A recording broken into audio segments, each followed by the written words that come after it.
Light the flame. Bright the fire. Red is the color of desire. Light the flame. Bright the fire. Red is the color of desire. Light the flame. Bright the fire. Red is the color of desire.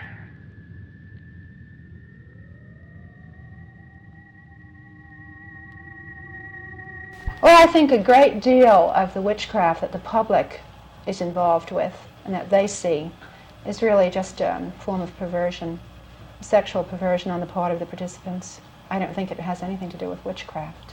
Where is the true witchcraft? I think the true witchcraft stems back into the Dark Ages, when man was very much involved in trying to assert himself in his environment, and the witches of the past were involved in helping people with medicinal activities, herbs and so on. I think that's what true witchcraft is. You described yourself as a rational witch. Well, as rational, I think, as any creative individual can hope to be. I don't consider myself completely normal. I realize I'm abnormal, but I think of myself as intelligent, and I don't have an attitude of wishing to invade other people's privacy with wild predictions, as some of the psychics do. I'm not too terribly interested in that. Unfortunately, if you're in the public eye and you don't make predictions, you're considered a phony.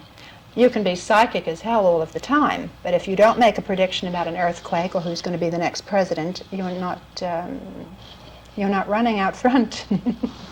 You've written several books which have been very successful, and now you have a record album out about seduction through witchcraft. Yeah. This seems to be very profitable field. Oh, it's very profitable for me, but then I think I probably would have had a good vocation if I was a witch or not a witch. You know, it doesn't really matter, does it? If you write, you write.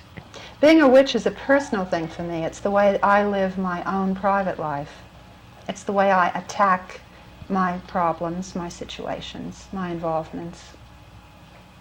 Can you give us an example of that, how it would differ from, say, a normal person or some non-witch? I think like a normal woman, if she was after someone and was wanting to interest him, would go about in all of the very normal ways of dressing attractively, making up properly, trying to please him. A witch, being abnormal, will get hold of a red candle and gaze into the flame and attempt to attract him, sometimes at distances of 8, 10, 12, 15,000 miles, by projecting herself, her psychic self, into his environment and drawing him back to her. The trick is to trigger the subconscious, and I learned to trigger it with the flame of a candle. Abnormal, but it works for me. Hand me a candle. Can you remember being born, Bob? You're being born. Can you remember it? You can't remember anything about being born. We're taking you back into your mother's womb. Can you remember anything in your mother's womb? Bob, remember anything? Speak if you can. I'm going to take you back beyond the barrier of birth. If you can see anything, let me know. As we count the centuries back, you will, if there's some consciousness, you will know it. If there isn't, you will say it's dark. You understand?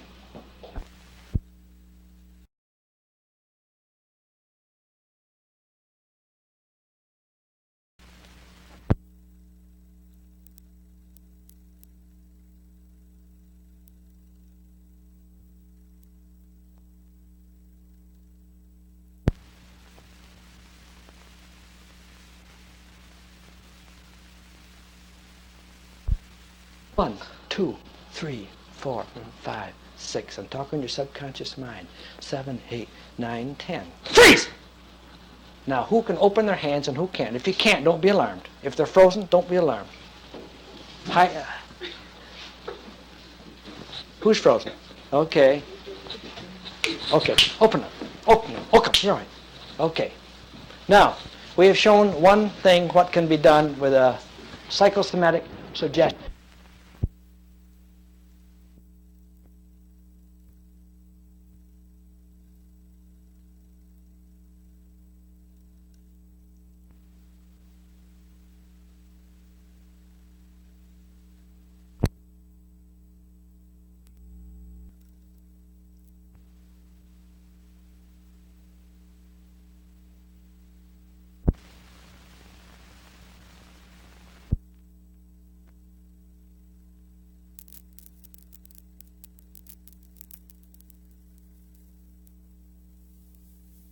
Now, Bob, Maria's going to talk to you, and it's all right to answer her questions. Bob, there are many people who probably won't believe that this is really happening to you. They might think that you are a setup. What can you say, or what goes through your mind to prove that you are actually in a trance? Well, I know what's going on all the time. I hear everybody talking. And I know what is when I went through the 4-year-old spanking stage.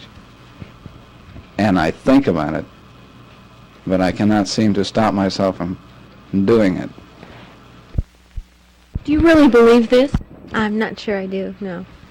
Yes, I believe it. I just think that it's a suggestion of your subconscious, and that he has had enough power to suggest it, and so he's relived these experiences. You agree? Yes, I agree. Now, wake up, Bob. How do you feel now when you hold it like this? Just for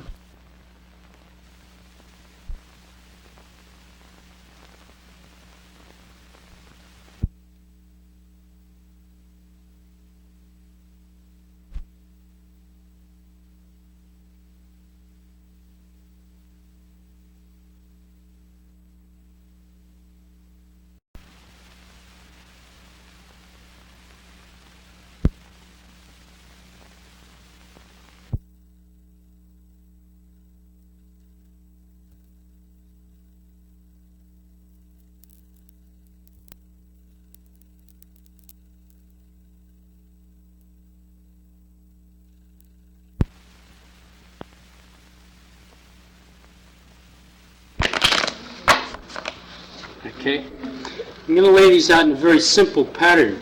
The first card will be a card that covers you. So right over you, the High Priestess, is the card of the Magician, or Hermes.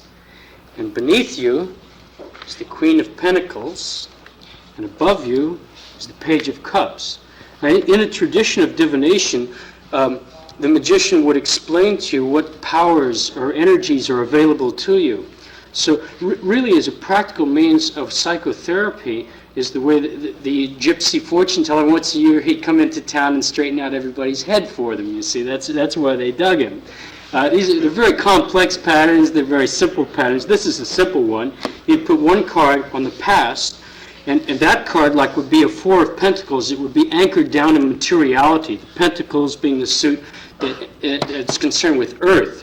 So your fortune, like, would depend upon this very firm but very solid and low-level earthly structure. And then your fortune would be read in terms of this possibilities that are open for you out of the chance of all these cards. Why should just those cards come up, you see? Nobody could tell you what they meant. It'd be like, these are the powers that are available to you, and if you want to use them, you use them. If there are dangers, then you're aware of them, so you avoid them. So in a sense, you're saying that the individual has a ability to control their destiny rather than just acting as if this is a mirror of the future? That's certainly the theory of the tradition of the tarot, yeah, is that it's wide open, that it's simply a message from chance, and you read it and you do with it with whatever you want. You can go to the future, which would be to the other side of this, with a bridge card. The bridge card that came up for you is the Day of Judgment. But What does that mean? It means it's the apocalypse. It's all over. But it's ready to start again because it's all cyclical and it has to do with death and rebirth. In terms of your life, I don't know what this would mean, but this would be some event that would cross your path and it would be a bridge to the future. Actually, there are many different readings traditionally throughout Western art history for each one of these cards. This card also becomes a card for the Enlightenment.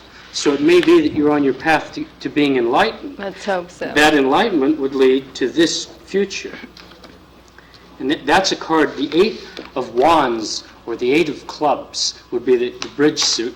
And that just means change. It means total change. Everything's swirling around you. And so after enlightenment, maybe the world looks like that for a while.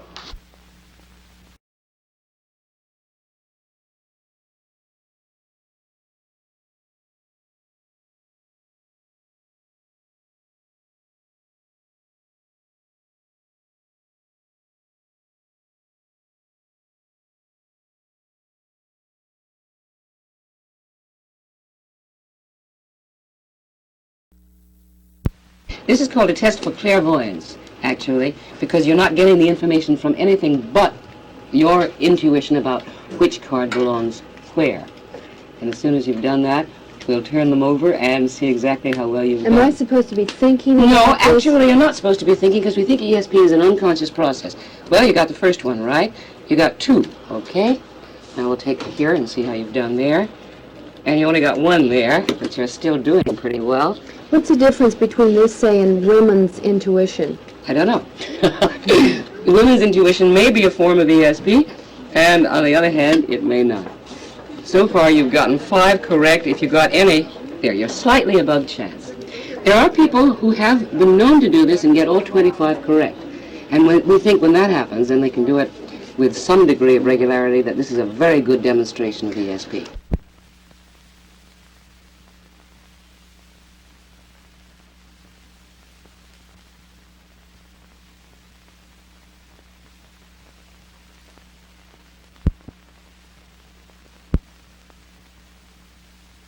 They've developed a new type of photography called high-frequency electrical field photography. Very complicated word. But what it does do, when it takes a photograph of, for example, here's a kopeck coin, you get what they call a bioplasma body emerging around it, which, in old-fashioned terms, we called an aura surrounding a body or a person, which they also get when they photograph a leaf.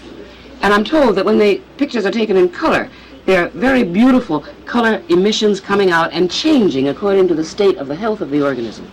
They can do it with people, too. Is this just a photographic It's a experience? photographic technique. Just a technique? It's just a technique the way X-rays are a photographic technique which will show the inside of the body. This shows an actual apparent aura of some kind, a bioplasma body that emanates, this is fingertips. And in a state of health, we apparently are emitting this from our fingertips. Now, they did a very fascinating thing with a man who's supposed to be able to heal with his hands.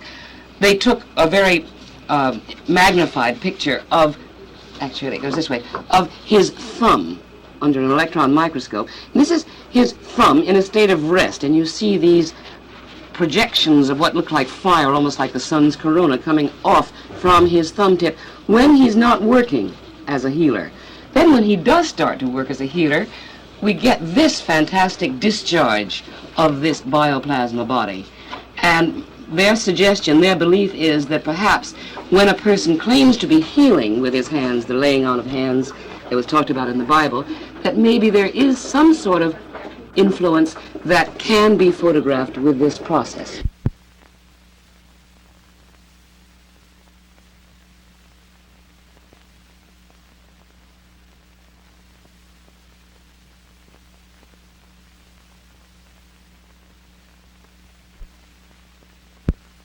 Here are 4 lights, red, yellow, green, and blue.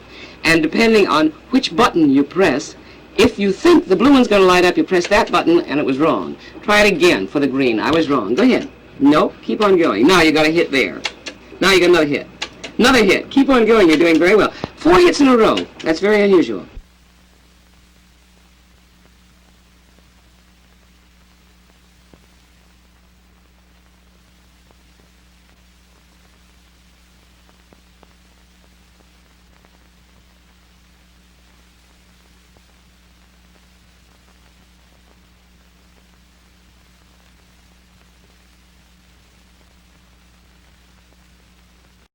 When young irrationalists talk about the superiority of living under the rule of the subconscious over the conscious, I'm reminded of a drunken driver, because that's the perfect example of a life run without conscious control. And the smash which occurs to him physically occurs to these young people psychologically, and sometimes physically also.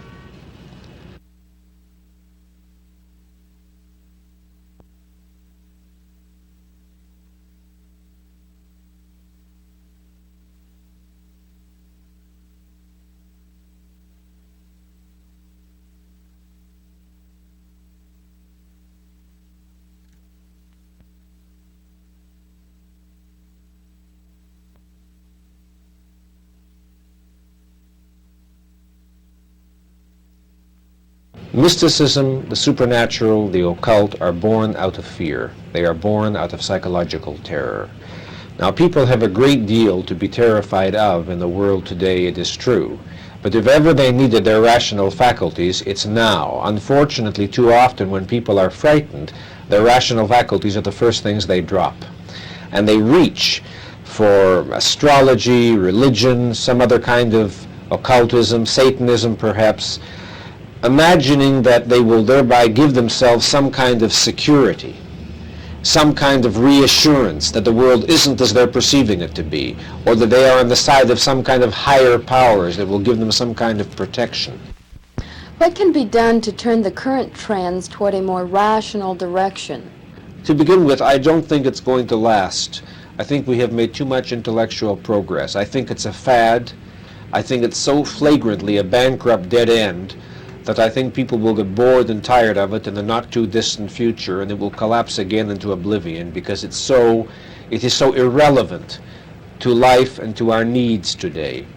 I think that what is needed is everyone who is competent to do so, philosophers, psychologists, ethicists, writers, talking about reason and about the urgent need of a return to reason and the application of reason to deal with man's problems on Earth.